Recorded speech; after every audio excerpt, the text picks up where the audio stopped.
Et je veux que les gens ils comprennent que rien n'est figé. Tu peux te sortir mentalement, tu peux te sortir de n'importe quel enfer. N'importe, tant que t'es pas mort, tu peux sortir de n'importe quel enfer. C'est ça la leçon du truc. J'ai rien de plus que les autres, je te garantis. J'ai rien de plus que les autres. Simplement, j'ai la puissance de dire c'est possible et je vais le faire. Et même si j'y arrive pas, si je tombe, si je me fracasse, je recommence et je lâche rien. Et je continue et je continue. Et un jour, la porte est s'ouvre. Je te jure, la porte est s'ouvre. Et n'importe qui, un mec dans les banlieues, un mec à l'hôpital psychiatrique, un mec dans la merde, surtout aujourd'hui dans la société dans laquelle on nous enferme, il faut rien croire de ce qu'ils racontent. C'est un système. Excellent. Ils veulent nous enfermer, ils veulent nous contraindre, nous faire croire que la peur est la menace. Si tu n'as pas peur et si tu te sens pas menacé, l'homme, il est libre.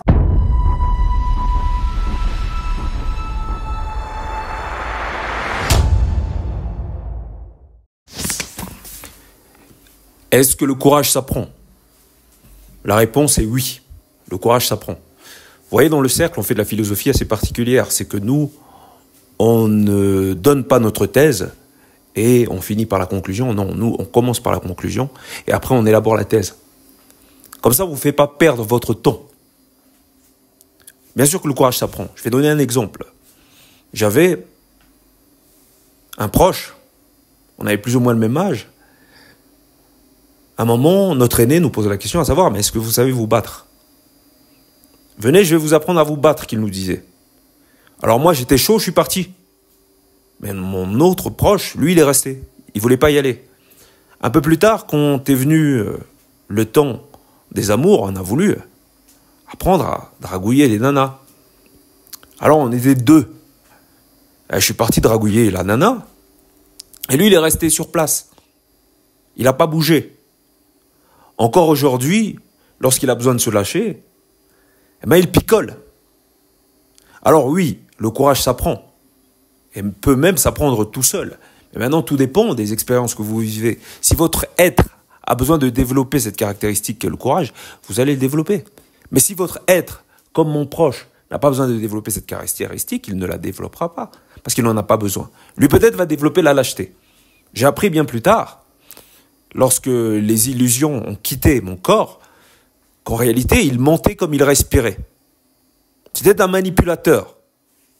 Un fin manipulateur, toujours coincé dans les ongles, toujours dans l'ombre, à scruter et observer l'autre, à savoir ce que l'autre pensait, mais à jamais s'affirmer.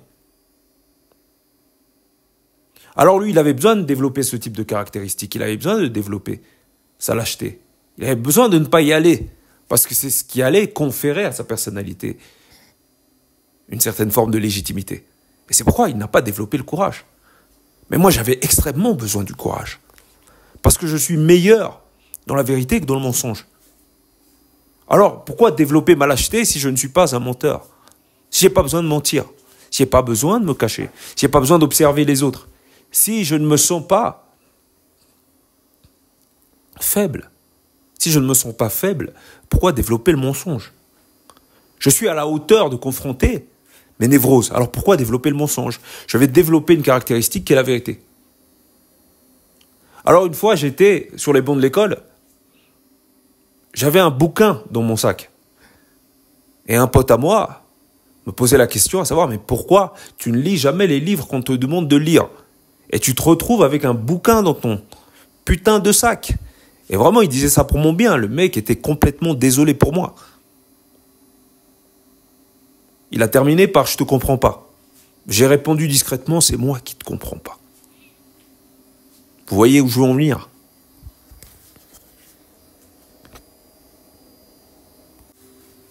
Aujourd'hui, j'ai créé le cercle. On approche les 5000. Bientôt, on sera 10 000, voire plus. Et lui, où il en est? Alors c'est très bien. Il bosse comme un petit pantin. La dernière fois que je l'ai vu, il traînait la poussette et sa nana était bras croisés derrière lui. Est-ce que moi, je veux développer des caractéristiques qui me poussent à être dans ce genre de position? Non. Alors j'ai dû développer le courage. Le courage même dans l'échec. Accepter les rires, l'humiliation. Parce que je savais ce qui m'attendait derrière. Voilà. Si la conclusion du philosophe ne t'intéresse pas, pourquoi devrais-tu te taper tout son développement? Ça n'a pas de sens.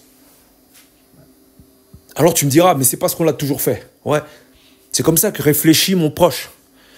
Celui qui n'a pas le courage. Celui qui est caché. Il fait les choses parce qu'il faut les faire.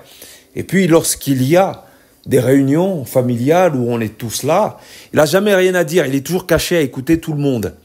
Il dit toujours du bien de tout le monde. Et alors ça peut paraître comme étant une caractéristique positive. Quelqu'un qui dit toujours du bien de tout le monde. Rassure-toi, quelqu'un qui dit toujours du bien de tout le monde, le jour où tu te singularises, il dira du mal de toi. Le jour où tu te singularises, il dira, de toute façon, tu as eu la vie facile, ça a toujours été facile pour toi, on t'a aidé, tout ça. Il sera de mauvaise foi. Alors plus jeune, je me rappelle encore, parce qu'on est dans la finalité du courage, comment on fait pour développer son courage? En réalité, c'est toutes des étapes qui aboutissent au courage. Tu vas vers quelque chose qui va finir par te rendre courageux. Tu vas vers ces choses-là sans savoir que la finalité, c'est de retrouver ton courage. Surtout pour nous qui avons été éduqués par des nanas. Une nana ne te donne pas de courage, elle n'en a pas elle-même. On ne donne que ce qu'on a. Elle n'en a pas besoin. Tous les jours, on lui dit « Oui, t'es jolie quand elle est jeune. » Quand elle devient vieille, on dit « C'est la meilleure, c'est une maman. » Il faut respecter les mamans, il faut leur laisser la place assise. Quand elles deviennent vieilles, on les laisse s'asseoir. Donc elles ont ces facilités qui fassent qu'elles n'ont pas besoin de courage. Et beaucoup d'entre elles, voire les plus castratrices, les plus emmerdeuses, se demandent pourquoi toi tu développes du courage. Peut-être pour survivre, salope. Peut-être pour survivre, salope. Bah, t'as pas besoin de courage puisque moi je n'ai pas besoin, elle dit l'autre. Elle est conne ou quoi? Non mais elle est conne ou quoi? Parce que dans la tête de la majorité de ces bonnes femmes, même si on dit souvent du bien d'elles, elles pensent que leur progéniture c'est un prolongement d'elles-mêmes sous prétexte que t'as respiré à l'intérieur de son ventre. Donc il faut payer la dette, c'est un peu comme la dette coloniale. Toute ta vie, tu dois payer. Parce que tu as respiré sans payer le loyer à l'intérieur de son ventre. Donc tu dois payer toute ta vie. Ou sinon, tu es un ingrat. Il y a toute cette littérature autour des femmes formidables, des mamans formidables, mais il n'y a pas de littérature autour des hommes formidables. Pourtant, on sait très bien que les plus grands révolutionnaires, philosophes, penseurs, ceux qui se sont sacrifiés pour le changement, sont en général des hommes. On aime bien la culture du vide. On aime bien fantasmer la femme. Dans le cercle, on aime bien qu'elle reste à l'endroit où elle doit être. On n'a pas dit qu'elle est personne, on a dit qu'elle doit rester à l'endroit où elle doit être, loin du cercle de préférence. À moins qu'elle ait cette énergie lui permettant de comprendre, parce que ça va être très très dur. Sinon. Et donc, pour en revenir à cet épisode, comment on développe le courage? Ben, plus jeune, j'étais dans le milieu artistique et j'étais très productif, un peu comme avec le cercle. Et j'avais mon pote, lui il était très superficiel. Donc il produisait quelque chose qui attire l'œil. Ce qui fait qu'on le retenait beaucoup. Et souvent les gens ne comprenaient pas trop. Ils ne me comprenaient pas et puis ils disaient « Lui c'est rien, il n'est rien... » Il est personne. Et puis il y avait des gens qui me complimentaient, mais en secret. Un peu comme la nana qu'on cache. C'est un peu comme la maîtresse. Vous savez, officiellement, le mari, il aime la femme, mais officieusement, c'est la maîtresse qu'il préfère. Donc, accepter l'humiliation, c'est une étape aussi. Parce que ce qu'il y a derrière, c'est ce qui t'intéresse. Alors que celui qui travaille sur la couverture, qui travaille sur le superficiel, celui qui est dans la matière, comme les nanas, ça ne les intéresse pas, la finalité. C'est pour ça que la femme est en général dans le présent. Elle veut juste payer des couches. Pour le reste, elle ne casse pas les ovaires. C'est pour ça qu'elle ne marque pas l'histoire, elle ne marque pas son temps. Mais par contre, elle fait beaucoup dans la propagande, prétextant qu'elle a inventé le féminisme et tout ça. Alors qu'il n'en est rien. Elle n'a rien inventé du tout. Et donc, inventer en plus, c'est pas son truc. C'est fait pour ceux qui veulent marquer leur temps.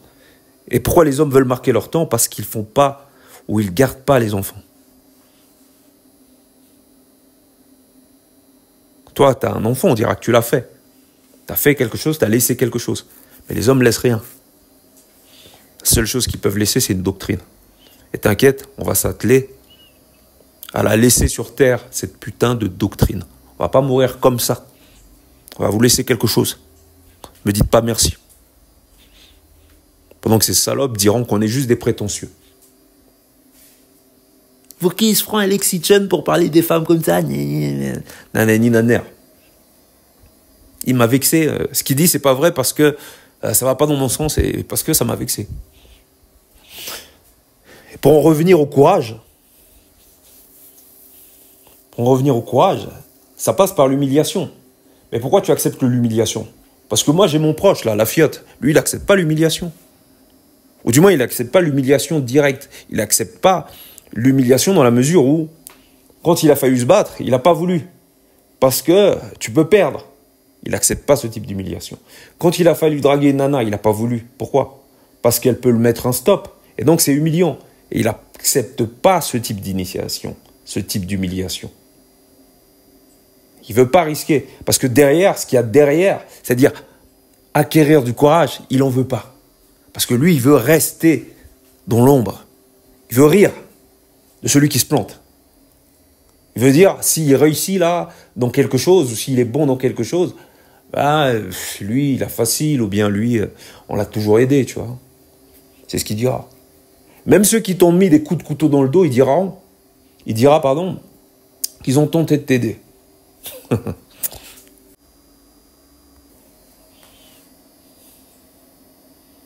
Et donc le courage, bien sûr ça s'apprend, mais ça s'apprend avec un facteur, le temps. Donc ça s'apprend aussi dans la solitude, ça s'apprend dans l'inconfort, quand tu es tout seul, quand tu te retrouves dans un milieu, je ne sais pas moi, un gamin qui est harcelé ou dans un milieu qui ne te correspond pas, comme ça peut être le cas de certains d'entre nous, à qui on a décidé pour eux, tu dois finir dans telles options scolaires, etc. Tu n'as personne à qui à parler parce que autour de toi, il n'y a que des débiles notoires. Puis tu restes seul et on te regarde, on te dit « Ouais, mais reste pas tout seul, tu vas devenir fou. » Tu développes quelque chose. Il y a quelque chose derrière. Tu peux aller vers les autres. Tu peux te conformer. Mais après, qu'est-ce que tu vas devenir? Quelqu'un qui reste avec des incapables, des incompétents, des médiocres, qu'est-ce qu'il va devenir? Alors, pour que tu te conformes, certains te diront « Ouais, mais t'es méprisant. Ne les méprise pas. Pour qui tu te prends? Qu'est-ce que ça a à voir? On ne peut pas dire ce qui est parce qu'on ne peut pas se singulariser. On doit rester dans le troupeau. Pour ceux qui veulent qu'on y reste. Pour ceux qui ont peur qu'on sorte.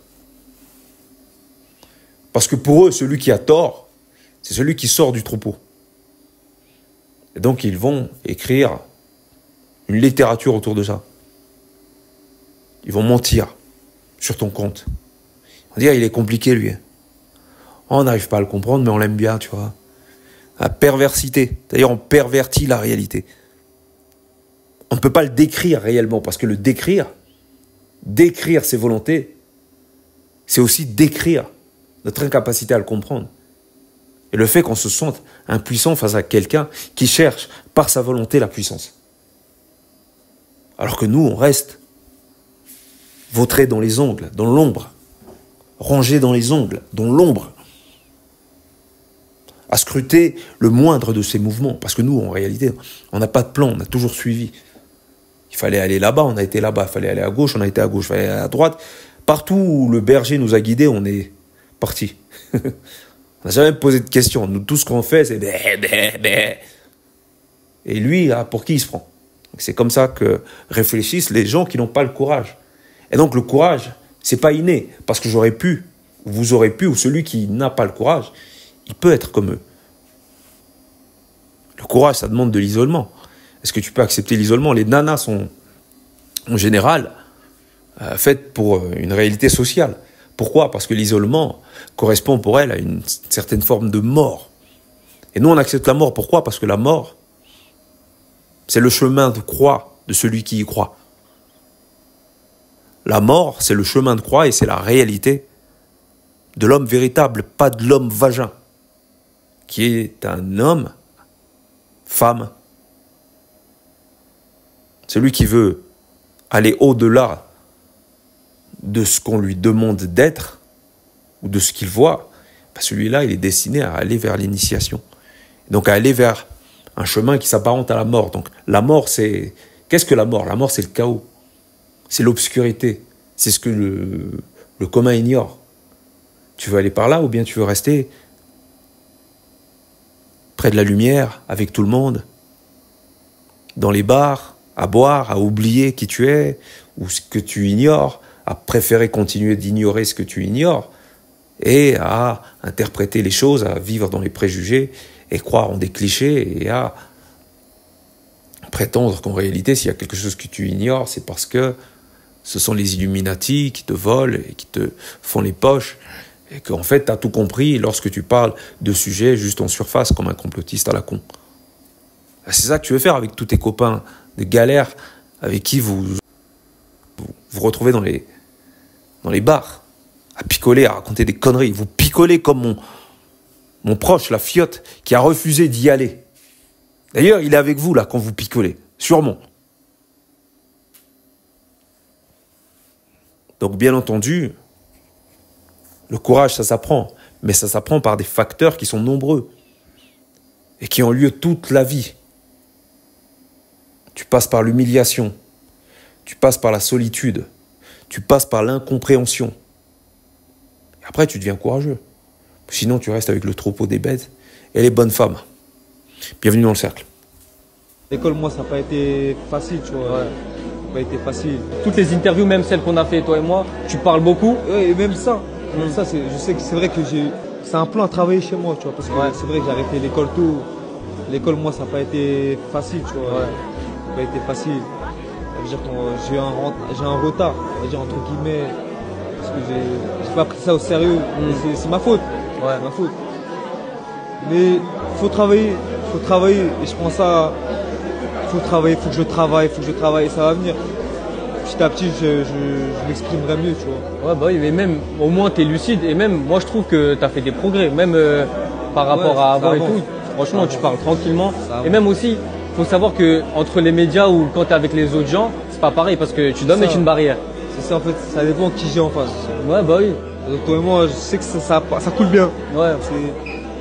Ça dépend. C'est avec le temps, je pense. Ouais, bah oui, ouais. Bah, de toute façon, même là, en vrai, c'est carré, c'est même pas parce que je te parle là. Franchement, moi, je trouve vraiment que t'as progressé. Merci, frère.